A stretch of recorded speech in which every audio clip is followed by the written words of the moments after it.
Olá pessoal, eu sou Alberto Delísola. Eu sou Valéria Delísola. E onde a gente tá, Valerinha? No Delísola Cast. Aquele podcast que a gente fala de vários assuntos, alguns filosóficos, outros acadêmicos e outros do dia a dia, com a linguagem mais acessível, mais cotidiana. Lembrando que nossos episódios estão lá no Spotify.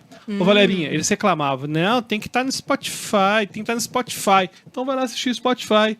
Pra você ouvir quando estiver na academia, quando estiver lavando louça, quando estiver fazendo outras atividades, caminhando, enfim. Mas agora, se quiser ver a nossa carinha, daqui, ó. Uma carinha linda dessa. Mas no Spotify também tem vídeo, né? Tem, eu subi o vídeo. É engraçado, eu vi esses dias que tinha vídeo, falei, olha só, rapaz, não sabia que tinha, não. Os nossos episódios lá também estão com vídeos, Porque eu tô acostumada a ouvir o Spotify, só assim, no fone eu nem fico olhando pro celular. Aí depois que eu vi que tinha vídeo. Mas tá com vídeo. Legal, legal. E qual que é o tema de hoje, Valerinha? Hoje vamos falar sobre tolerância, mas antes vamos falar dos nossos patrocinadores, não é mesmo? Exatamente, vamos falar do hidromel Philip Mead.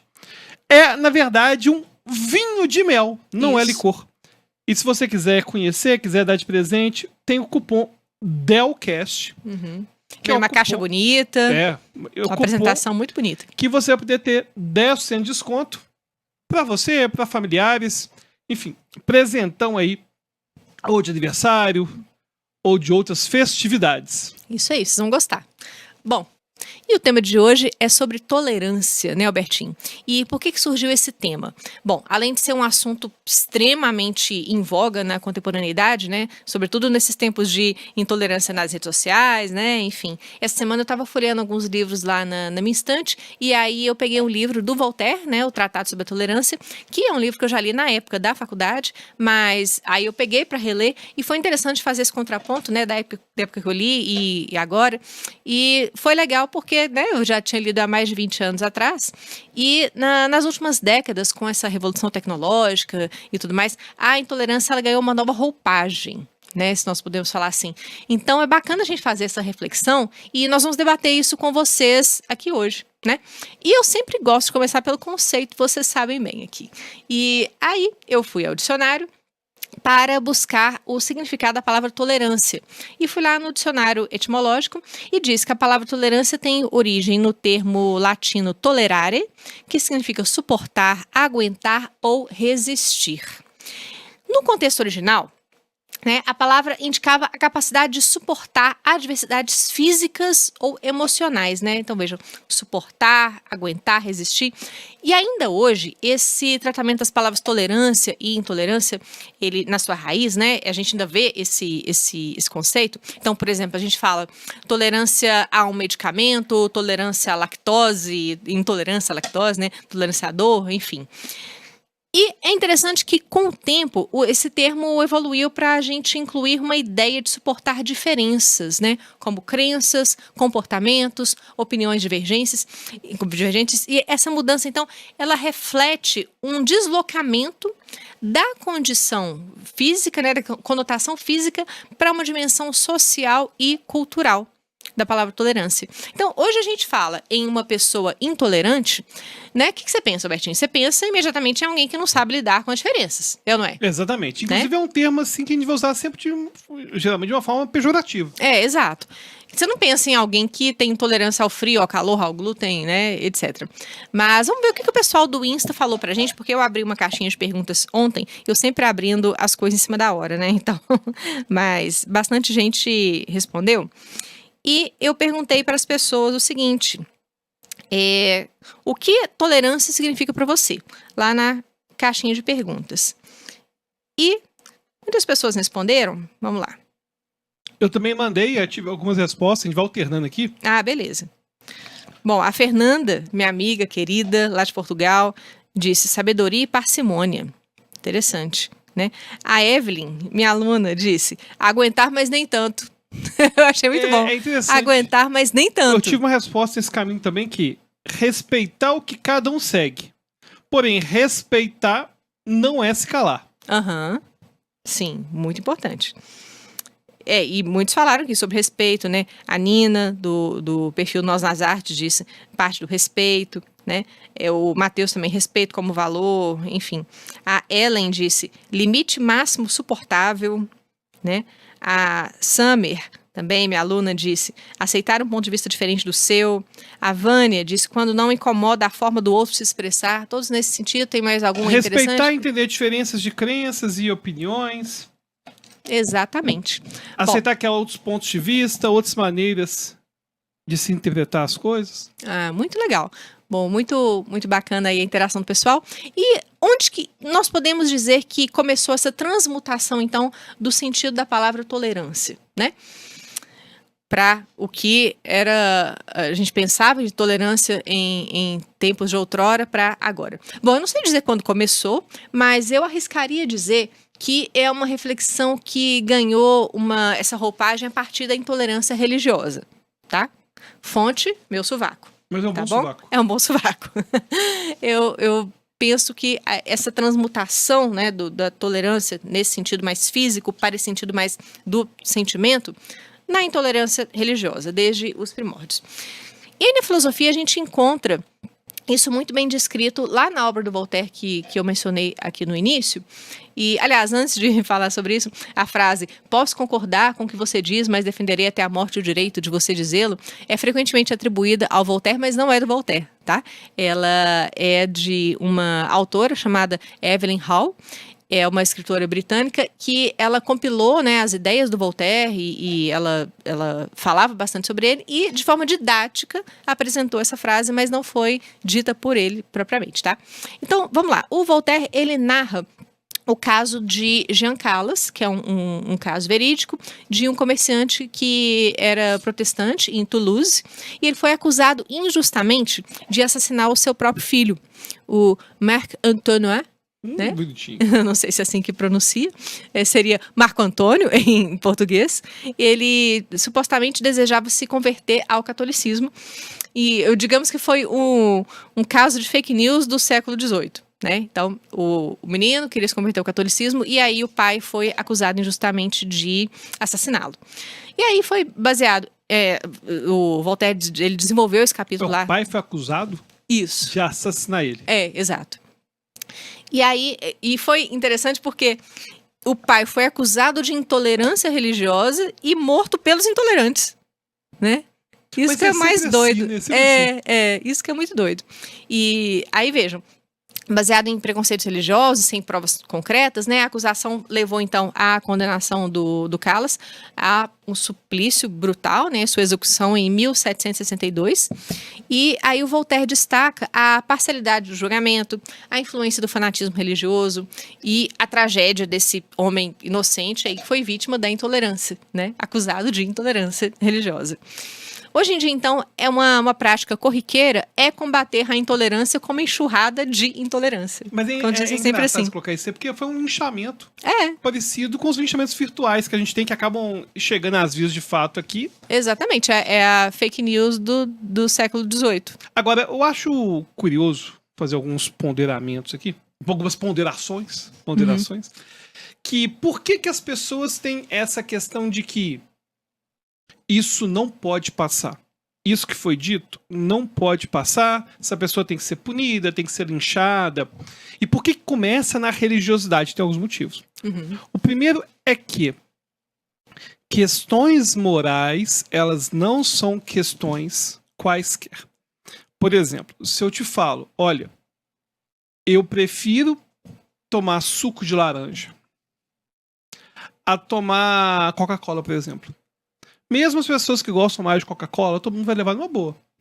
Só que, se eu dou a minha opinião sobre questões morais, dou um exemplo muito claro aqui.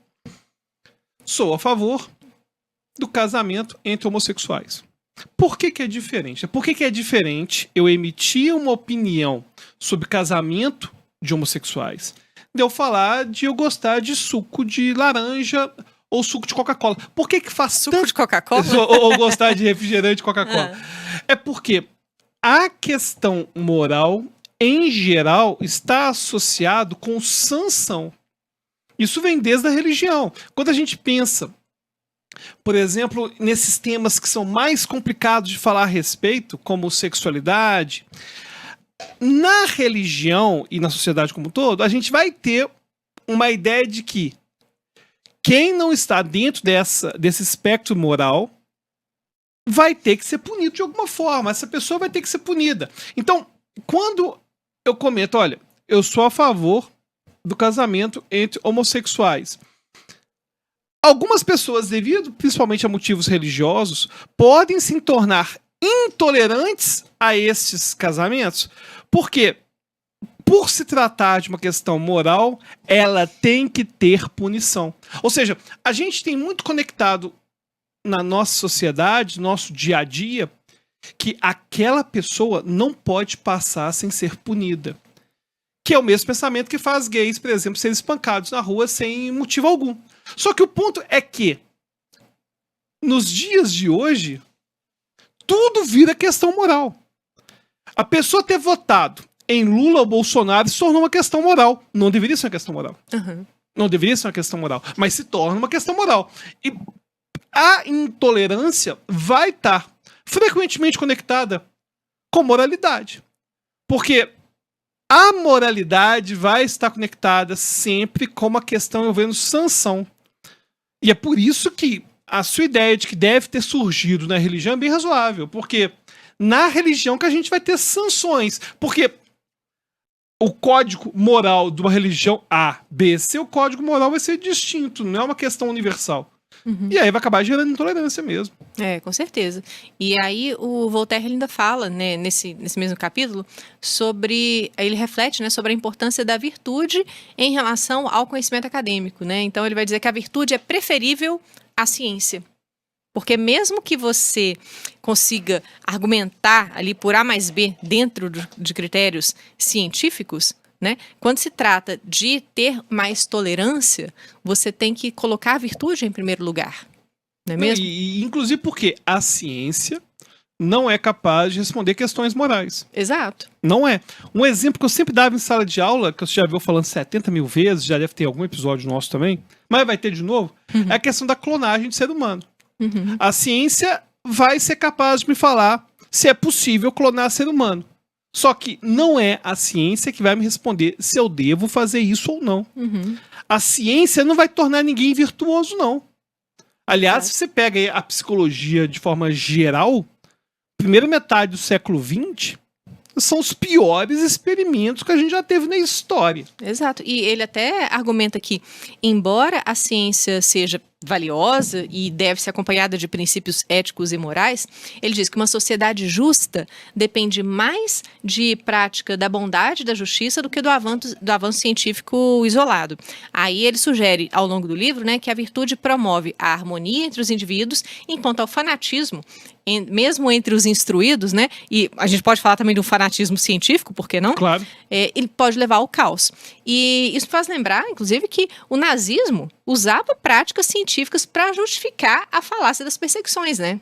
Então, eu me lembro quando a gente visitou lá o campo de concentração na Alemanha, em Sachsenhausen, né? É assim que pronuncia? Não sei exatamente. Mas tinha uns manequins lá com as paletas de cores, né, da pele. Você lembra disso? Lembro demais. E para identificar a raça ariana, o tamanho do lábio, a textura do cabelo, tudo. Isso é uma prática científica, né? Tinha método para tudo, né? Enfim. Então, eu entendo muito bem quando ele fala isso, que a virtude é preferível à ciência, quando a gente está falando de tolerância, não é mesmo? Porque você pode justificar atrocidades com base na ciência.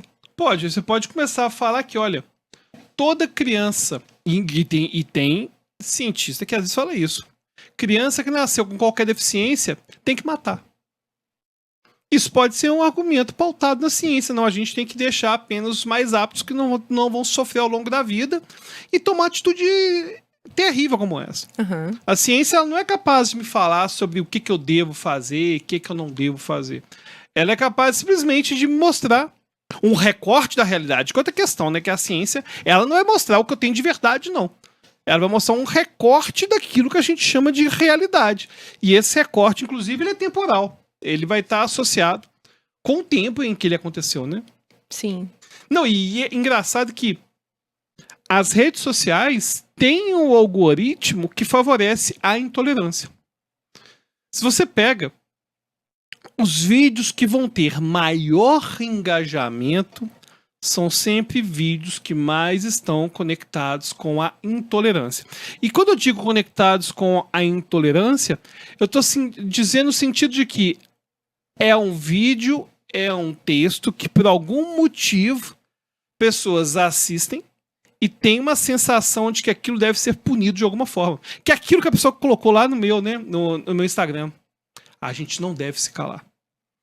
Essa questão do a gente não deve se calar é uma questão complicada. Tem que se calar sim, sabe? Às vezes... Eu até vi um meme recente aí que tem aquela máxima, né? Vamos nos permitir, da música lá do Lulu Santos. Agora o meme é vamos nos proibir.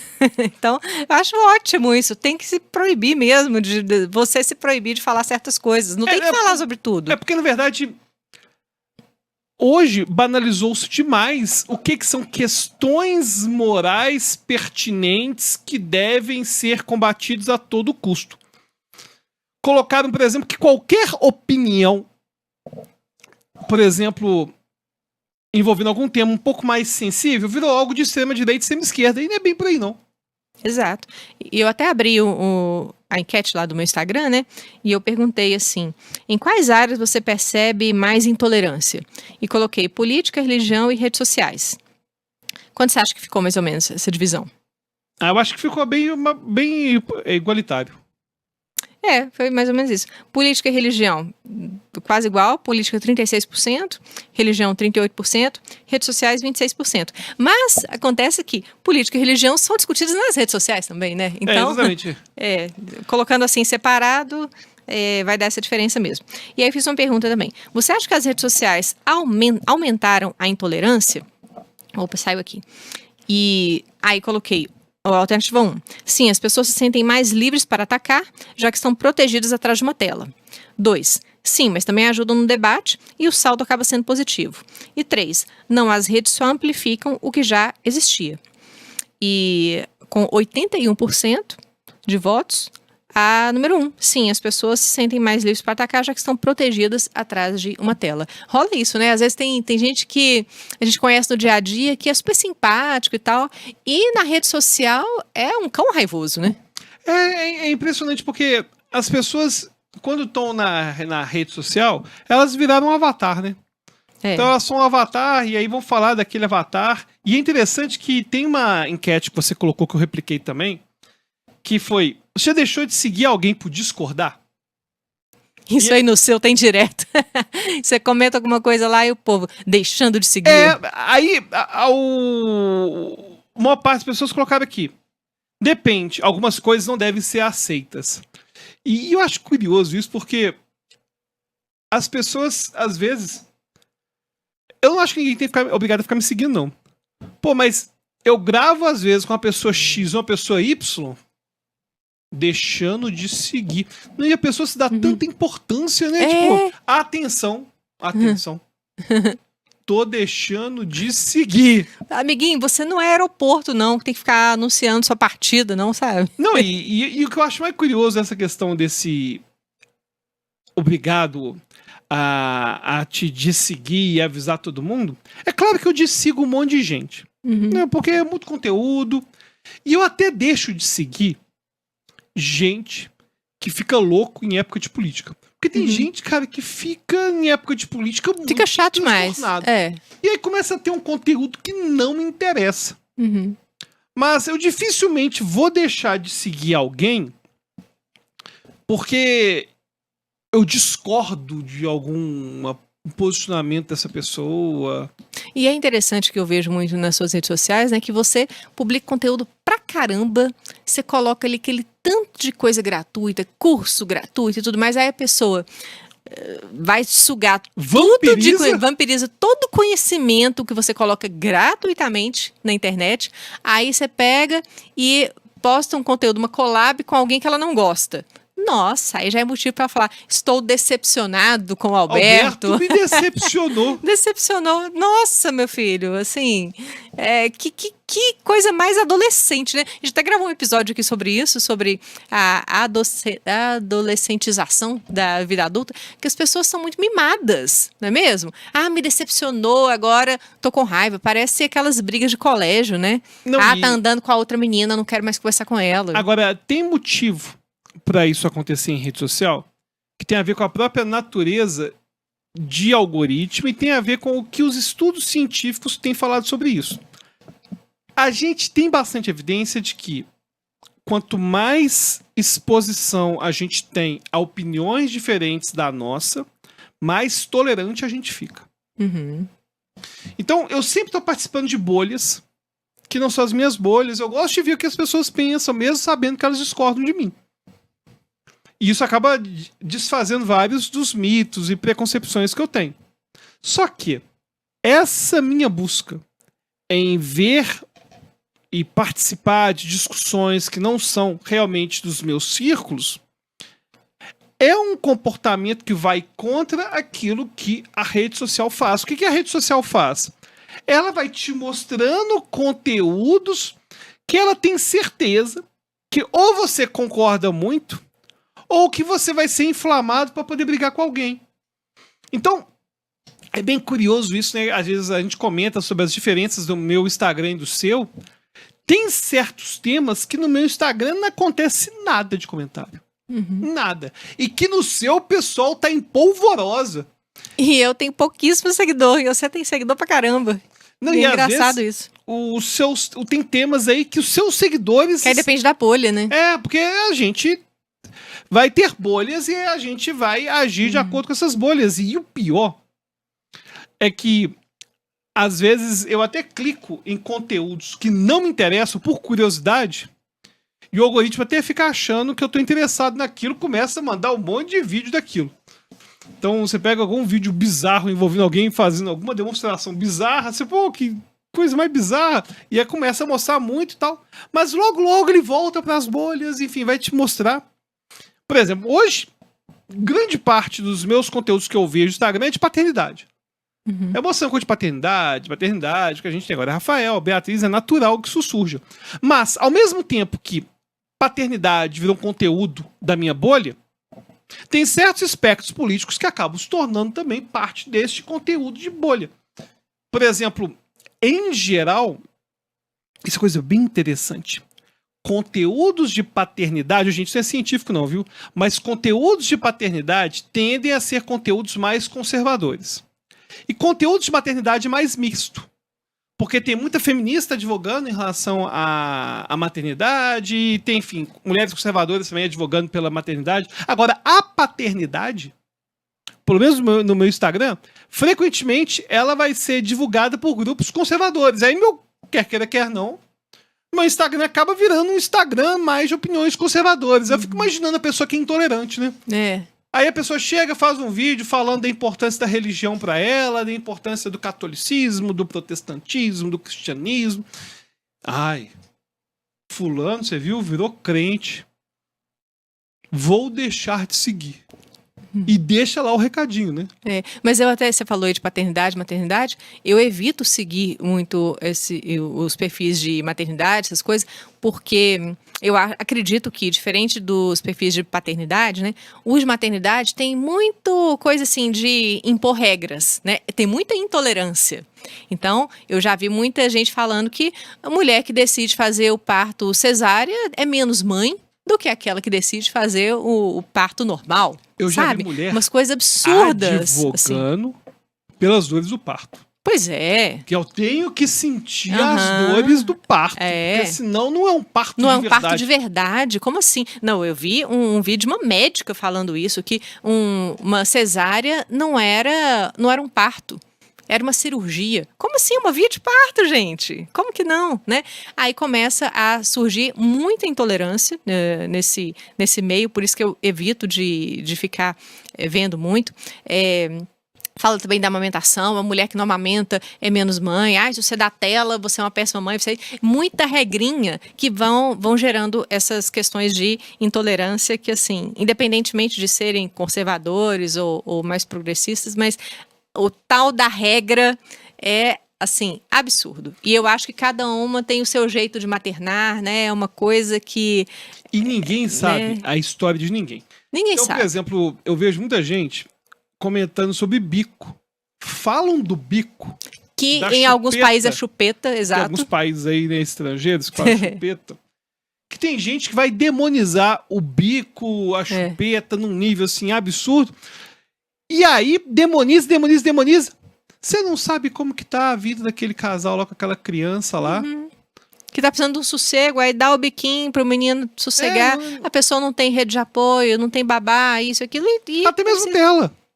Até mesmo dela, a gente não sabe a história de cada um, não. Exato. Então, a intolerância num ambiente que era para ser acolhedor, né? Que é muito esquisito isso, porque não era para serem mães que se agrupam, se apoiam ali entre si e virar essa coisa de ditar regras, né? Eu acho muito esquisito. Então... Mas, enfim, saindo aqui desse assunto de maternidade, paternidade, perguntei lá no meu Instagram também, coloquei foto do Trump, do Bolsonaro e do Lula. E perguntei, quem você considera mais intolerante? 1. Eleitores do Trump, vulgo Trumpers. Né? 2. Eleitores do Bolsonaro, vulgo Bolsominions. 3. Eleitores do Lula, vulgo Petralhas. Eu fico curioso aí, qual que foi o resultado? O resultado, 26% no Trumpers, 50% bolsominions e 24% petralhas. O pessoal achou o bolsominion... Os eleitores do Bolsonaro mais intolerantes do que todos os outros. Interessante, né? Interessante. Talvez tenha a ver com a minha bolha, não sei. É interessante. Não, e é curioso. Eu acho os do Trump muito piores que todos. Não, Os Trumpers são terríveis. Pois é curioso, porque os Trumpers, você vê muito do discurso... E quando eu falo Trump, gente, não tô falando de quem votou no Trump, não. Não. Na verdade, os Estados Unidos estava largado com Biden. Na verdade, foi um péssimo presidente. O presidente abandonou os Estados Unidos. Muita gente votou no Trump por falta de opção. Por falta de opção. Ou seja, não é todo mundo que... Não, tô falando os Trumpers, Agora, sabe? os caras que apoiam o Trump... Não, gente, é coisa tão doida. Aqueles que, assim, Elon Musk, sabe? Que eu tenho acompanhado conteúdos diferentes na minha vida, né? Eu sempre tenho uma etapa... Eu tenho visto muito vídeo de gente que às vezes vai para os Estados Unidos de forma clandestina, passa coiote, esse negócio todo. O Alberto, ele tem uns hiperfocos estranhos, sabe? De vez em quando ele assiste uns conteúdos. Teve uma época que ele estava assistindo a galera terraplanista. Não, bom demais. Eu falo, por que você está assistindo isso? Bom demais. Aí ele falava, eu quero ver até onde que vai a loucura humana. Porque... O negócio da pessoa ir para os Estados Unidos ilegal é uma coisa que me impressiona muito. Porque o que leva a pessoa, às vezes, a fazer uma dívida de mais de 100 mil reais, 120 mil reais com coiote? Ou seja, chega no negativo dos Estados Unidos em 120 mil reais para ter uma vida lá, enfim. As pessoas têm seus motivos. Agora, um monte desse pessoal que chega lá é a favor do Trump. É a favor de alguém que declaradamente diz que não quer imigrante. Pois é. Não, e são extremamente ofensivos, né? E, enfim. Bom, aí, por que eu coloquei dessa forma na minha enquete? Eu até no story, logo em seguida, eu coloquei assim, os termos pejorativos usados no story anterior, Trumpers, Bolsominions e Petralhas, te causaram incômodo? Se sim, abra o seu coração e me conte o que te incomodou. Porque... né? Eu coloquei propositalmente esses termos. E aí as pessoas responderam, né? A Elisa de Jesus escreveu: não, sou da época boa, coxinha e mortadela. Adorei. A Evelyn escreveu: eu acho que os termos viraram xingamentos, então incomoda sim. Né? Outras pessoas escreveram: o termo é ofensivo, poderíamos apenas tratar as pessoas como humanos, né? A Elaine disse, enfim. Mas por que eu coloquei esses termos? Porque eles, em si, eles já demonstram a intolerância, certo? Quando você já trata o seu interlocutor como um bolsomínio, um petralha, um não sei o quê, você já tá com o pé atrás com essa pessoa. Por isso que eu coloquei ali de propósito para ver se as pessoas iam entender. Bom que a maioria entendeu que isso eu não estava chamando alguém de petralha, de bolsominion, de Trumper, de nada disso. Era para ver se a pessoa ia ficar incomodada com esse termo. Porque o termo em si, ele já traz uma intolerância. E aí, o que você que é da psicologia, né? Traga pra gente, assim, qual dica que você dá para uma pessoa que ela vai conversar com alguém e ela já percebe que o outro já tá sendo intolerante, já chega assim, vou conversar com o Alberto, e o Alberto é aquele comunista lá, aquele petralha ou aquele bolsominion, que as pessoas te chamam de tudo, né? Depende muito da pauta. Nesse podcast já fui chamado de bolsonarista e de esquerdista e de petralha. Pois é, doideira, né? Agora, Trumper, ninguém falou que eu sou Trumper. Ainda bem. Ainda bem. Mas então, né, uma pessoa que já chega com o pé atrás, vou conversar com aquele Alberto ali, ele é um petralha, por exemplo. Qual que é a dica que você dá para pessoa que vai conversar com outro que já tá com esse pé atrás, com essa intolerância? Será que responder com outra intolerância é o caminho? Me parece que não, né? Eu nunca dou audiência para esse tipo de treta. Quando eu falo audiência, nem tô falando em relação às minhas redes sociais, tô falando que comentários que são ofensivos, eu não sou obrigado a pegar para mim. Porque quando a pessoa me manda um comentário ofensivo, o comentário é dela. Uhum. Se eu respondo, ele se torna um comentário que também é parte de mim. Uhum. Eu sinto que muito da minha reação tem a ver com o tanto que aquilo, em alguma medida, toca minha autoestima, toca, enfim, alguma questão minha. Então, eu faço um exercício que talvez não seja fácil, mas o fato de eu ter muito mais seguidor que a média das pessoas acaba me dessensibilizando e fazendo eu não me importar. Então, a primeira dica que eu dou é: haja de uma forma que aquilo não seja parte de você. E na boa, para algumas pessoas, a ferramenta de bloquear pode ser uma forma de saúde mental também. Você não é obrigado a ficar tendo ofensa em relação a você, em relação a pessoas que estão com você. A pessoa fala alguma coisa que te incomoda, beleza, você bloqueia. Eu nem gosto muito do bloqueio, no sentido de que ele certamente aumenta a bolha. Ou seja, quanto mais eu fico bloqueando informações que são diferentes do que eu penso, eu tô me cercando na mesma bolha o tempo todo. No entanto, aí tem um parênteses interessante. No entanto, se aquilo tá atingindo a minha autoestima num nível debilitante, então bloqueia. Uhum. Eu geralmente não bloqueio. Se a pessoa tá postando ali, pode postar as maiores loucuras, problema dela. Eu só bloqueio quando a pessoa me ofende. Aí se ela vem me ofender, aí vai ter bloco sim. Né? Eu acho melhor dar o bloco do que ficar batendo boca em rede social. Sim, sim. Porque ficar batendo boca em rede social não faz sentido nenhum. Uhum. Bom, eu perguntei lá também, na sua opinião, como as pessoas podem exercitar melhor a tolerância? Opa, saí aqui do story. Cadê, minha gente? Isso ele disse, através do autoconhecimento. Conceição disse, aprender a ouvir para compreender e não simplesmente para responder atacando, né? Que é isso aí que você estava falando.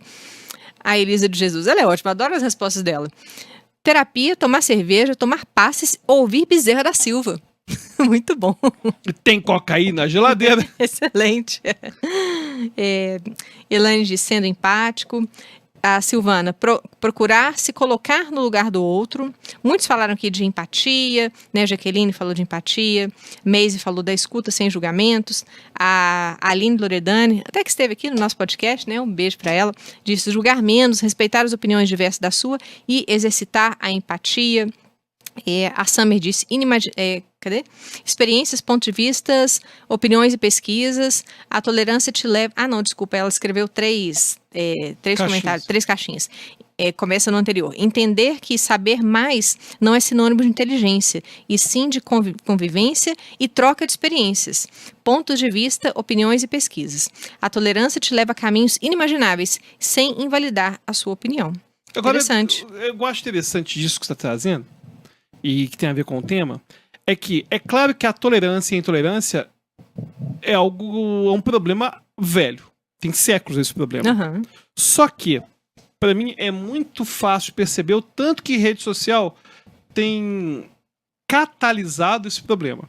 Eu lembro da polarização que foi Collor e Lula. As pessoas hoje não lembram, né?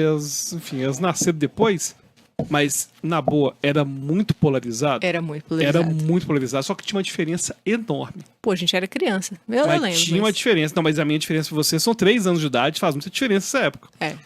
Uma diferença gigantesca é que isso era até piada entre as pessoas que discordavam. Uhum. Então, por exemplo, chegava porque fulano aí, ó, essa pessoa é Lula. Ah, mas ciclano aqui, esse é o Collor, né, sei o quê. As pessoas que pensavam de forma oposta na política, elas não se atacavam como hoje. É verdade. Não se atacavam como hoje. Uhum. E é muito claro, né? Não, hoje em dia famílias se desfizeram na época da eleição de Lula-Bolsonaro. E é uma coisa muito absurda, porque, em geral, já falei aqui algumas vezes, e os valores por trás das escolhas políticas e religiosas são valores bons, mesmo que às vezes aquilo que a pessoa está dizendo não seja algo bom. Uhum. É verdade. Então, às vezes a pessoa tem um preconceito gigantesco com o tema X, mas às vezes é falta de conhecimento, às vezes é porque existem valores bons fortalecendo um comportamento ruim. Não, e às vezes aquele seu tio lá que votou no Bolsonaro, que você não gosta dele, esse aí é bolsominion, não sei o quê. Às vezes ele votou porque ele quer mais segurança pública. E para ele é um valor caro. Exatamente. Né? E que talvez a esquerda não dê tanto valor a isso como ele pensa que a direita daria. Ou, às vezes, aquela sua tia que votou no Lula, aí você pensa, essa daí é uma petralha que só quer saber de Bolsa Família, não sei o quê. Não, às vezes para ela tem pautas ali de direitos humanos e tudo que são muito caros e que, né, enfim, cada um vai ter o seu motivo. E você não pode ser intolerante e pegar aquele recorte e trazer para tudo. Em geral, quando a pessoa tem no dia a dia dela, na vivência dela, problemas de segurança pública, a chance das pessoas se tornar uma pessoa de direita é grande. É. Não é à toa que nas favelas a gente tem muita gente que é bolsonarista. Sim. Ao mesmo tempo que pessoas que tiveram uma possibilidade de ascensão graças às ações afirmativas, são a pessoa que teve acesso à faculdade por conta do PT, que teve acesso à faculdade por conta de cota, vai ter uma tendência de estar no espectro de esquerda. Uhum. Agora, isso não significa que são pessoas que, de certa forma, a gente tenha que abominar, né? É, claro. Agora, saindo um pouquinho dessa questão das redes sociais, vamos falar um pouquinho sobre a intolerância religiosa, né? Que a intolerância religiosa, a gente sabe que desde aí, né, eu estava citando o livro do século XVIII e desde que o mundo é mundo, a gente tem intolerância religiosa, certo?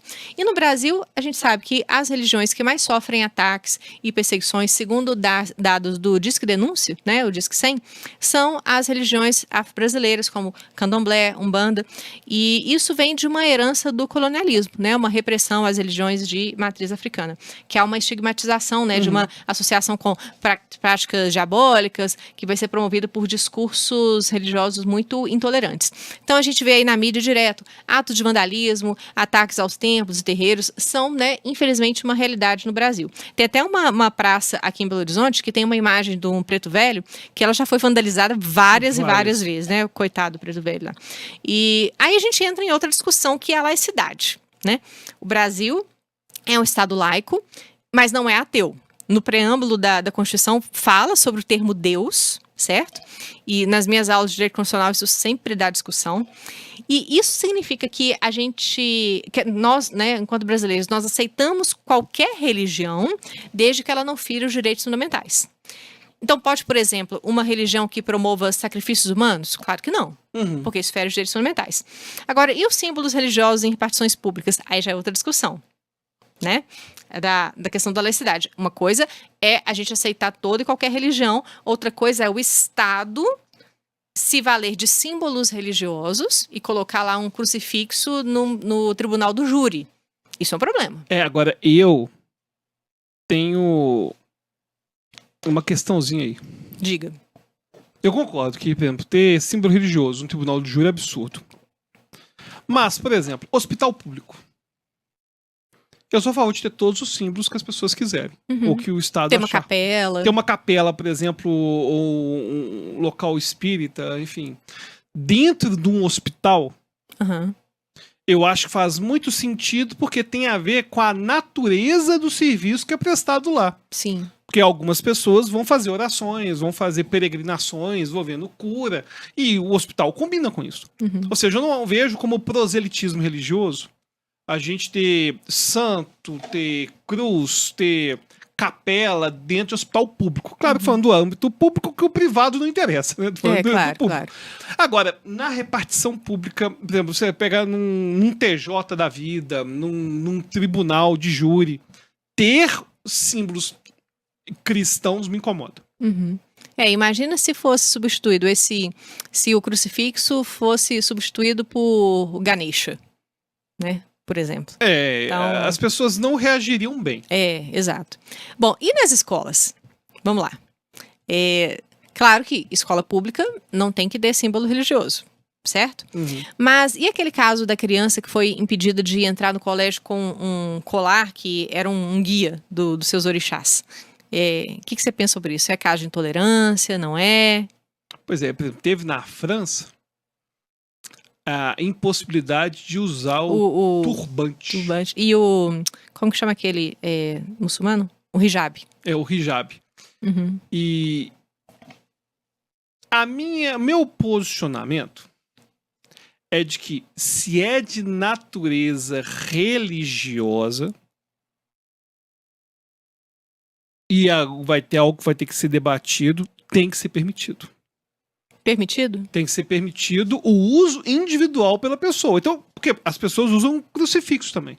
As pessoas usam Esse é o cordãozinho. argumento. O argumento que usaram, né, desse menino que estava com os guias é por que pode entrar com o crucifixo, né? A cruzinha, e não pode entrar com o guia. Bom, eu já penso o seguinte: você está tampando o uniforme, aí eu penso que o colégio tem o direito de proibir. Então, depende do tamanho dessa guia, o próprio hijab, se tiver tampando ali o uniforme. Bom, eu estudei em colégio militar e lá até a meia tinha que ser padronizada. Então, não podia usar nada que tampasse o uniforme. Nem colares grandes, então não podia. Mas, pela natureza religiosa em si, eu acho que não deveria proibir. Pela natureza religiosa. Mas se estiver tampando o uniforme, tá? Minha opinião. Vocês podem discordar, tá? Mas- Enfim, eu até acho que pra mim é muito mais complicado o proselitismo religioso institucionalizado. Eu vou te dar um exemplo aqui. Tem uma escola que a gente viu uma época aí que uma professora fazia uma oração com os alunos na escola pública. Uhum. Por Sim. mais que a maioria seja cristã, eu não sou a favor. Uhum. Porque aí vira proselitismo religioso. A gente tá tendo o Estado. Sim, nesse caso, a diretora fazia sempre um Pai Nosso e uma Ave Maria. E aí a mãe falou com a diretora: eu não quero que reze Ave Maria porque eu sou evangélica.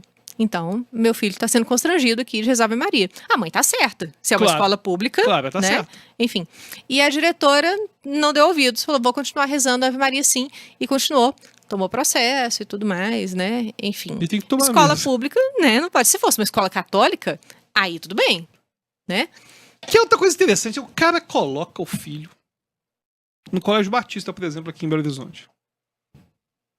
E acha ruim. Não, gente, peraí. Se você tá colocando numa escola Se você religiosa. tá escolhendo uma escola religiosa pro seu filho, vai ter catequese, vai ter... Mas aí o ensino religioso vai ser opcional pra ele. Mas enfim, os valores daquela instituição vão ser todos. E as regras. E as regras, né? E tudo Ele mais. vai poder ter um álbum do Pokémon confiscado. Vai ter um álbum do Pokémon confiscado. Tem conhecido nosso, que a gente não vai citar nome, porque eu não quero ficar editando podcast, Nossa, minha língua coçou pra falar quem é a pessoa, mas não vou falar não, que teve um álbum de Pokémon Que confiscado. teve, um álbum de Pokémon confiscado, porque levou numa escola religiosa e não podia, porque era coisa do demônio. Agora, os cristãos também são muito perseguidos, né? Não há que se falar de que não existe Não, perseguição. Falar que não existe, você pega a psicologia. Existe. Na psicologia. Uhum. Você pega na psicologia, quem é cristão vai ser ridicularizado o tempo todo. O que você acha de psicólogo ou psicóloga que se intitula cristão? Psicólogo cristão. Vamos lá. Eu posso ter psicólogo cristão? Vamos lá. Eu tenho um psicólogo que se coloca como feminista. Eu tenho psicólogos que colocam como LGBT. Eu tenho psicólogos que colocam como cristão. Se você pensa em intitular psicólogo cristão como nicho, assim como a gente tem vários, claro que eu sou a favor. O problema é que, por preconceito, proibiram do psicólogo se intitular psicólogo cristão. É uma intolerância. É claro que é uma intolerância. Você pode falar assim, mas Alberto, mas existem preconceitos que vão existir no cristianismo que são incompatíveis com a prática profissional da psicologia, baseada em evidência, o que, isso aqui. Olha só, então vamos pegar o seguinte, fazer um recorte. Se esse psicólogo cristão utilizou terapia de reorientação sexual, usou, porque isso aí pode levar até a suicídio. Então ele vai ser punido nos termos do que ele está fazendo. Por quê? No momento em que o psicólogo não pode se intitular psicólogo cristão, eu tenho muita gente cristã que está ficando sem atendimento. Sim. Porque muitas vezes o cristão não quer pegar qualquer psicólogo para ser atendido, porque ele pensa, mas esse psicólogo aí, ele pode ter valores totalmente diferentes dos meus, claro. E, né? Pra questão do rapport ali, faz toda a diferença. Eu não sou cristão. Agora, eu tenho clientes que são cristãos e se dão bem com o meu posicionamento em relação a isso. Agora, se algum cliente me fala assim, Alberto, eu agora tô membro aí de uma religião, enfim, protestante qualquer, e eu quero fazer terapia com alguém que é dessa minha religião. Gente, é claro que tá certo. Sim. Ele conhece os desafios, ele conhece a linguagem, vai ter uma conexão automática. Claro que isso é natural de acontecer, eu não vejo problema nenhum. E é muito curioso que na psicologia tem isso, né, de querer ficar denunciando o coleguinha, querer fazer nota de repúdio. Não passarão, todo mundo com a mão dada pra todo mundo. Ninguém solta a mão de ninguém. Ninguém solta a mão de ninguém. Soltou a mão de todo mundo depois. Soltou a mão de todo mundo depois. E é muito curioso isso, porque a gente tem, inclusive, muito pastor precisando de saúde mental, precisando de orientação em relação a isso, e devido aos preconceitos que são disseminados pelos próprios psicólogos, eles acabam não pegando ajuda. Então, é um ato de intolerância, eu vejo. Não, claro que é intolerância. Não deixar a pessoa se intitular, por que não? Psicólogo cristão se pode ter, a psicóloga feminista, o psicólogo LGBT, enfim, que a pessoa vai buscar aquilo que ela tenha uma identificação. Tem psicólogo que se identifica como psicólogo e boiceta. Eu vi isso. Não, e eu não acho problema isso, não. Pra mim, eu não quero aqui problematizar. Tem um termo aí que tem origem em palavrão. Eu não quero ficar problematizando isso. Mas vamos lá. É um recorte científico? Não, não é. Agora, tem gente que se identifica como essa questão de boiceta que vai querer ser atendido por boiceta e eu acho razoável. Eu acho razoável. O ponto é que, por que quando chega cristão não pode? É absurdo. Isso é intolerância. Sim, total. Bom, eu quando fui escolher a obstetra, né, dos nossos nenéns, eu lembro que na consulta que eu fui, claro que eu não escolhi por conta da religião, obviamente, mas você vai lembrar disso, quando nós chegamos no consultório e eu vi várias imagenzinhas de santo, eu fiquei com o coração quentinho, porque eu falei, olha, ela é católica, assim como eu. Pois é, mas eu gostei disso. Fantástico. Inclusive está no âmbito privado. Sim. Por que não? Então, intolerância religiosa é um dos pontos aí, né, cruciais. E a gente vê intolerância em todos os aspectos, né? A única questão que eu vejo aí pra gente poder encerrar sobre esse tema, que é aquele paradoxo da tolerância. É a questão de que o quanto que a gente deve ser tolerante com aquele que é intolerante. Porque se a gente é tolerante com aquele que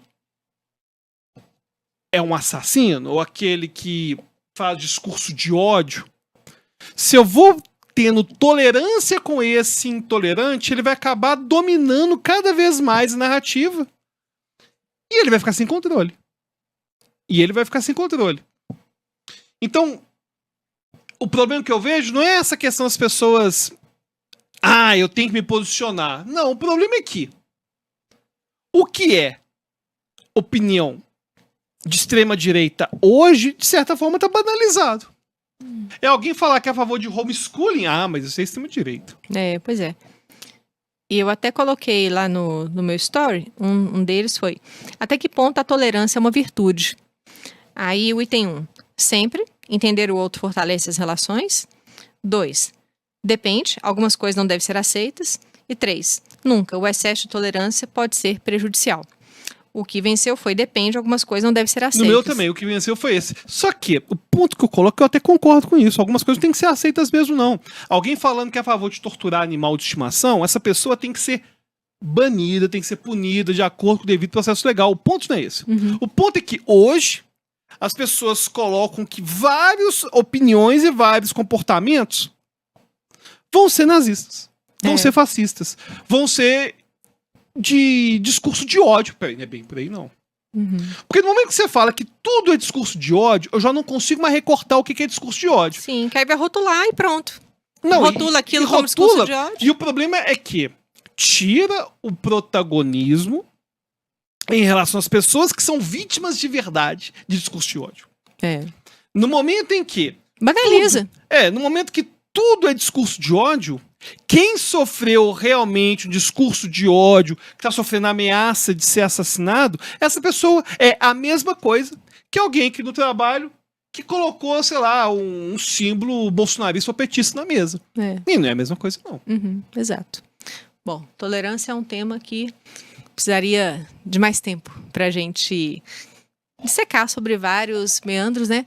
Mas você aí, que tá na sua casa, comenta aqui pra gente o que você pensa sobre esse tema, né? Como lidar com as pessoas intolerantes, como que você enxerga a sua própria intolerância, né? Porque a gente coloca só os outros como intolerantes, como se a gente fosse bonzinho, né? A gente é intolerante também muitas vezes a gente nunca é vilão da nossa própria história, apesar da gente ser vilão de um monte de história que não é nossa. Exatamente.